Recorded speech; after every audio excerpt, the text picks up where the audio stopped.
प्रिय पिला माने आमे आम चतुर्पार्श्व थिबा प्रकृति को देखु और उपभोग करिथाउ यथा सूर्योदय सूर्यास्तर दृश्य विभिन्न रंग बेरंग फूल और विभिन्न प्रकार वृक्ष पहाड़ मध्य देई गति करुथिबा नदीर दृश्य जहा एक अत्यंत मनोलोभ दृश्य।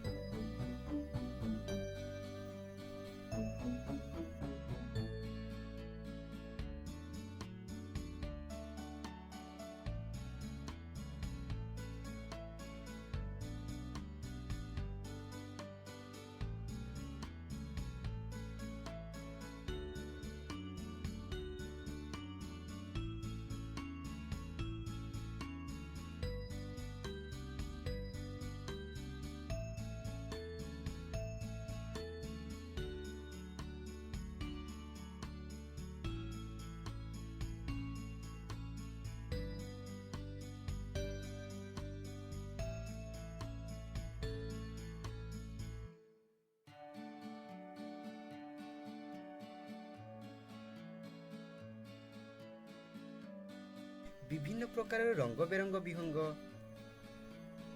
जाकि देखा अत्यंत सुंदर लगे लगेनि कि रे?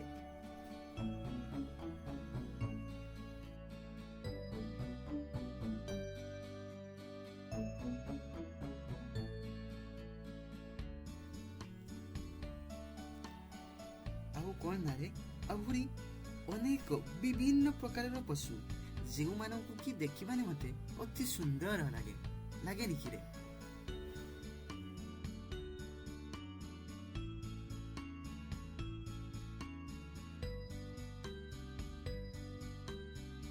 आमे विभिन्न प्रकार फूलर सुगंध को बारी थाउ और ऋतुर परिवर्तन को अनुभव करि थाउ। आम्भ समस्तंकर नेत्र अछि एही सबु अपूर्व सौंदर्य को देखिबा निमंते एवं अर्थ अछि एही सुंदर सृष्टिर प्रशंसा निमंते। आपण माने केबे भाबिचंती कि किए एही अपूर्व सौंदर्यमय प्रकृति को आम्भ निमंते गढ़िचंती? किए आम्भ मानकु आशीर्वाद करिसंती दृष्टि शक्ति घ्राण शक्ति एवं अनुभव करिवार शक्ति निमंते? तेबे प्रति उत्तर आम हृदयरु एहा आसे जे किछि तो गोटे महान शक्ति अछि जहा एही समस्त विषय को अति सुंदर रूपे निर्माण करिसंती एवं आम्भ मानकु विभिन्न प्रकार शक्ति रे शक्तियुक्त करि अछंती जहांकु आम्भे ईश्वर बोली कहूछु। मोर प्रिय माने तेबे एपरी एक ईश्वर स्तुति बा हिम रे आधारित एक पाठ्यपुस्तक आम्भे आज देखिबा जार ना हेउची all things bright and beautiful.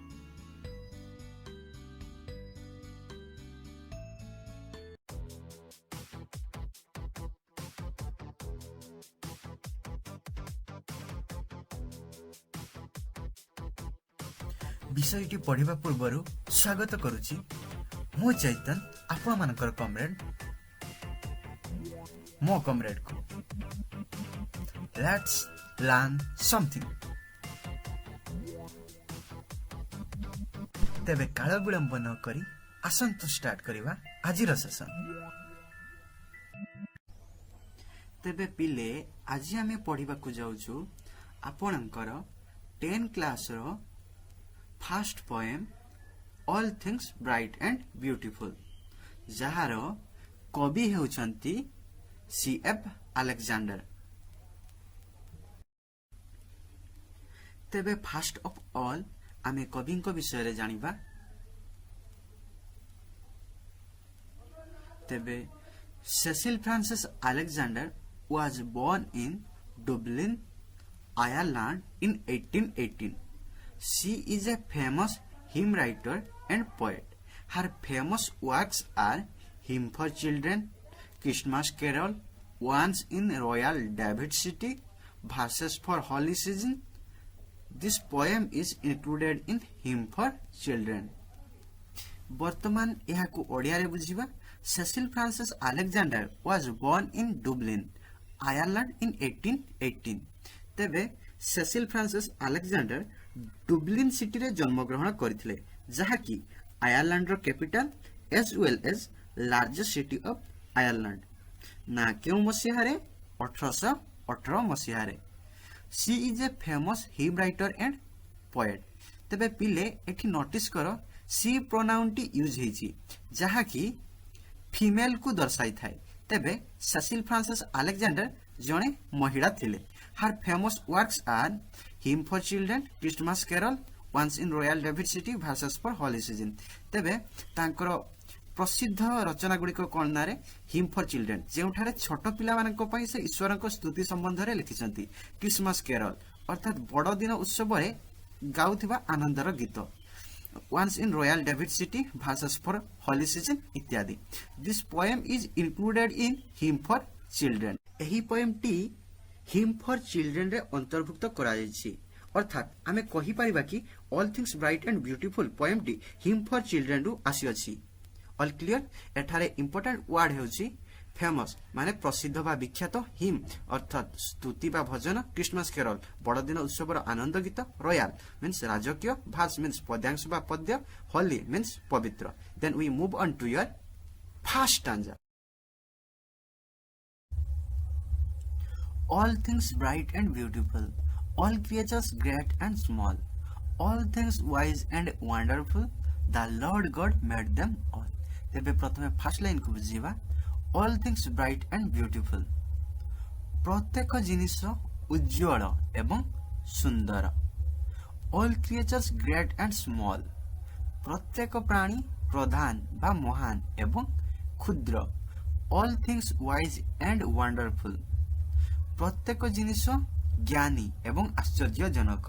किंबा आमे कहि परिबा कि प्रत्येक जिनिस ज्ञानर विषय और आश्चर्यजनक। The lord god made them all, आम समस्तंकर मालिक ईश्वर यही समस्त विषय को तैयारी करिसंती।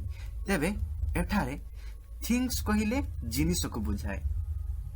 एठारे जिनिस कहिले उभय सजीव और निर्जीव एवं प्राणी और उद्भिद को बुझाउछि, यथा पशु पक्षी, गछलता, नदी, पर्वत इत्यादि को बुझाउछि।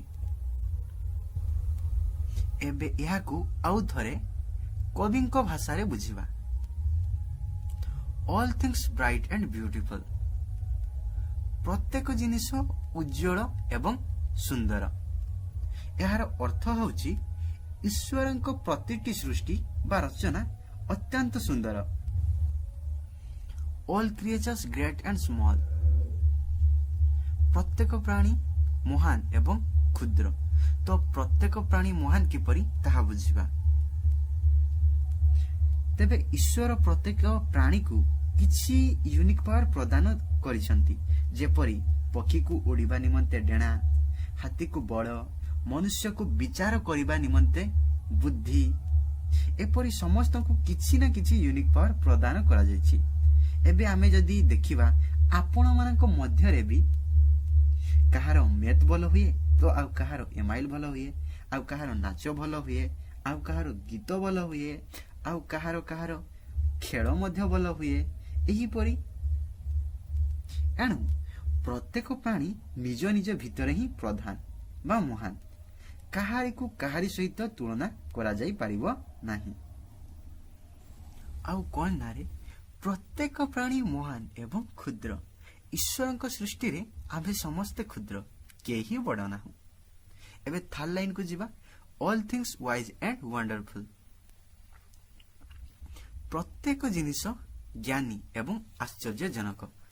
बा आमे कहि परिबा कि प्रत्येक जिनिस ज्ञानर विषय एवं आश्चर्यजनक। एठारे थिंग्स कहिले उभय सजीव और निर्जीव एवं प्राणी और उद्भिद को बुझाउछि।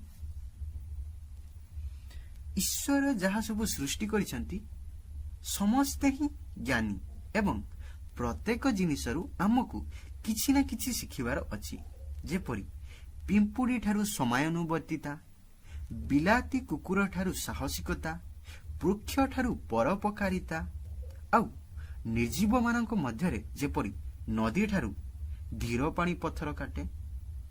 तो एथिरु स्पष्ट हेउछि कि प्रत्येक जिनिस ज्ञानी एवं ज्ञानर विषय एवं आश्चर्यजनक मध्य। एबे लास्ट लाइन को बुझिबा। The lord god made them all, आम्भ मानकर मालिक ईश्वर एही समस्त विषय को सृष्टि करिसंती। एठारे इंपोर्टेंट वर्ड हेउची ब्राइट माने उज्जवल, क्रिएचर माने प्राणी, वाइज माने ज्ञानी, वंडरफुल माने आश्चर्यजनक। All clear? Then stanza 2 each little flower that opens, each little bird that sings, he made their glowing colors, he made their tiny wings। each little flower that opens, प्रत्येक छोट फूल जहा फुटे, each little bird that sings, प्रत्येक कुन्नी पक्षी जो माने गीत गान करती, he made their glowing colors, से अर्थात ईश्वर सेमानंक निमंते उज्जवल रंग तैयारी करी सेमानंकु प्रदान करिसंती। he made their tiny wings, से अर्थात ईश्वर सेमानंक निमंते क्षुद्र डेणाटीए गढ़ी सेमानंकु प्रदान करिसंती। एठारे फर्स्ट लाइन पई सेकंड लाइन अर्थात each little flower that opens, he made their glowing colors, अर्थात प्रत्येक छोट फूल जहा फुटे, से अर्थात ईश्वर सेमानंकु सेमानंकर उज्जवल रंग प्रदान करिसंती। आउ सेकंड लाइन पई fourth line each little bird that sings, he made their tiny wings, प्रत्येक कुनी पक्षी जो माने गीत गान करती, से अर्थात ईश्वर सेमानंक निमंते छोट डेणाटीए गढ़ी सेमानंकु प्रदान करिसंती। All clear? तेबे एठारे इंपोर्टेंट वर्ड हेउची ग्लो माने दीप्त बा उज्जवल, टाइनी मीन्स कुनी बा अति क्षुद्र, विंग माने पक्ष बा डेणा। क्लियर ना रे? आगो को जीवा पूर्वरु आपण माने जदि सेशन टी को लाइक करि नथिबे तेबे याकू एबे ही लाइक करंतु एवं चैनल टी को प्रथम थर पई विजिट करिथिले सब्सक्राइब करंतु एवं पाखरे थिबा बेल आइकन को प्रेस करंतु। एहा द्वारा कोन हेबो ना रे, जेते बेले भी नुआ वीडियो अपलोड करा हेबो सर्वप्रथमे एहार नोटिफिकेशन आपण ही पाई परिबे। आउ आपणकर गोटे गोटे लाइक मते बहुत मोटिवेट करे, एणु लाइक और शेयर रो वर्षा कर दियंतु। तेबे आसंतु नेक्स्ट स्टांजा को जीवा।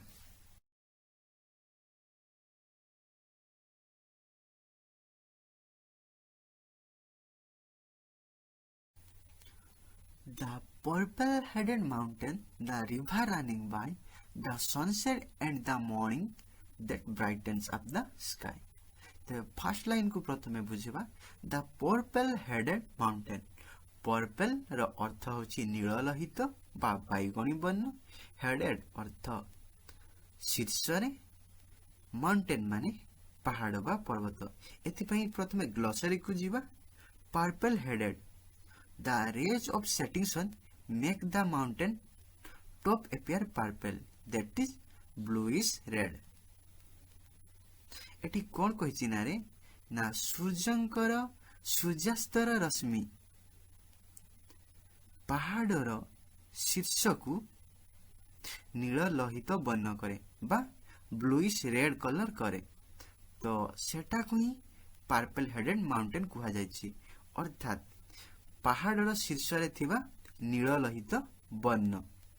द रिवर रनिंग बाय, जो पहाड़ मध्य देई नदी गति करुथाय। The sunset and the morning that brightens up the sky, ना सूर्यास्त एवं सकाळ बा सूर्य उदय जहा कि आकाश को उज्ज्वलता प्रदान करिथांती। बुझिला? तेबे आउ थरे बुझिबा। द पर्पल हेडेड माउंटेन अर्थ पहाड़र शीर्ष रे थिबा नील लोहित वर्ण। द रिवर रनिंग बाय, जो पर्वत मध्य देई नदी गति करि थाए। The sunset and the morning, सकाळ एवं सूर्यास्त, that brightens up the sky, जहा कि आकाशटा को नील लोहित वर्ण करि थाए। All clear? तेबे एठारे इंपोर्टेंट वर्ड हेउची पर्पल, जार अर्थ होछि नील लोहित बा बैगणी वर्ण।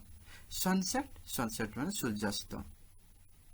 तेबे एबे स्टांजा 4 देखिबा The cold wind in the winter, the pleasant summer sun, the ripe fruit in the garden, he made them everyone. ना कौन ना रे एठी कौन देछि ना बसंत ऋतुर शीतल पवन, द प्लीजेंट समर सन एवं ग्रीष्म ऋतुर आनंददायक खरा, the ripe fruit in the garden एवं बगीचार पाचिला फल, he made them every one. से अर्थात ईश्वर यह समस्त जिनिस को विषय को सृष्टि करिसंती। तो एठी कौन कहिसंती ना कवि कहउचंती बसंत ऋतुर शीतल पवन, ग्रीष्म ऋतुर प्रीतिकर खरा एवं बगीचार पाचिला फल, यही समस्त जिनिस को ईश्वर सृष्टि करिसंती। All clear. तेबे एठारे इंपोर्टेंट वर्ड होची विंटर माने शीत ऋतु, प्लीजेंट माने सुखकर बा प्रीतिकर, समर माने ग्रीष्म ऋतु, राइप माने पाचिला बा परिपक्व। हैला clear. Then we move on to your next stanza, that is stanza 5.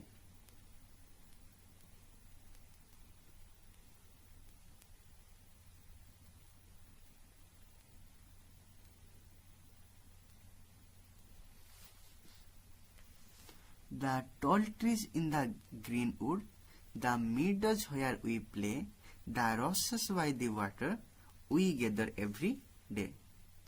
तो एठी कवि कहिसंती the tall trees in the green wood. Green wood रो अर्थ होछि जंगल। ओके ना उच्च गछ जंगल रो। The meadows where we play, तो मीडोज रो ग्लोसरी रे कोन देछि an open area of grassland, माने गोटे खोला पड़िया सबुज घास रो। तो the meadows where we play ना खेल पड़िया जेउठारे आमे खेलु। The roses by the water, we gather every day. The roses, roses रो ग्लोसरी कोन देछि ना रे, varieties of water side plants, some of which are used for making mats and baskets. ना roses हेउछि गोटे जलाशय स्थान रो गोटे उद्भिद जेउ गुडी को माने mats अर्थात चट्ट एवं बास्केट्स, बास्केट्स माने टोकी बा पाछिया तयारी पई व्यवहार हुए। तो बुझियला। The tall trees in the green wood, जंगल थिबा उच्च उच्च गछ, the meadows where we play, सबुज घास पड़े जेउठारे हमें प्रतिदिन खेलु, the roses by the water, जलाशय निकट रे थिबा सबुज उद्भिद, वी गेदर एवरी डे, जेगुडी को हमें प्रतिदिन संग्रह करू। एठारे इंपोर्टेंट वर्ड हेउछि ग्रीन वुड माने जंगल, मीडो माने घास पड़िया, रसेस माने जल पाखरे थिबा क्षुद्र गछ, गेदर माने संग्रह करिबा बा एकत्र करिबा। All clear.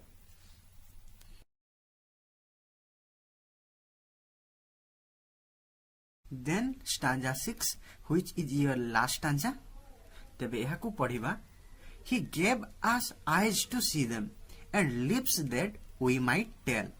How great is God Almighty, who has made all things well. एबे याको ओडिया रे बुझिबा। He gave us eyes to see them. से अर्थात ईश्वर आम्भको नेत्र देइछंती एही सबु अपूर्व सौंदर्यर दृश्य को देखिबा निमंते। And lips that we might tell.